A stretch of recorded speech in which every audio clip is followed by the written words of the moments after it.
अस्सलामुअलैकुम नाज़रीन, मैं हूँ सलवा स्नैन। आप देख रहे हैं ए टॉप न्यूज़।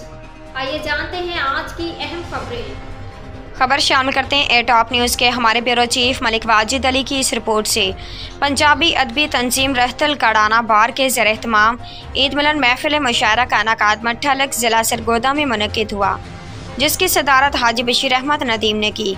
नज़ामत के फ़राइज़ मोहम्मद रमज़ान राजी कलियार ने निभाए। मेहमान खसूसी हाजी मोहम्मद हयात भट्टी, चौधरी हनीफ ज़िया, फ़ारूक एजाज़ नसीर, सेठ रबनवाज एजाज़, राज मोहम्मद हाशमी, अल्ताफ़ हुसैन कुरैशी थे। जबकि मुशायरा में हिस्सा लेने वाले शुअरा जहांगीर सावल, इम्तियाज़ बादशाह, अमदाद जोकेरवी, फ़हीमुल्लाह यासिर, आशिक राही ने अपना अपना कलाम सुनाकर लोगों की दाद हासिल की। मेज़बानी के फ़राइज़ मियाँ नसर रांझा ने बड़ी फ़राख दिली से निभाए। हाजी बशीर अहमद नदीम ने कहा कि पंजाबी अदबी तंजीम रहतल कड़ाना बार माँ बोली पंजाबी ज़बान के फ़रोग़ के लिए हम दिन रात कोशा हैं। मट्ठा अलग के अलावा गर्दनवाह से कसीर तादाद में लोगों ने मुशायरा में शिरकत की।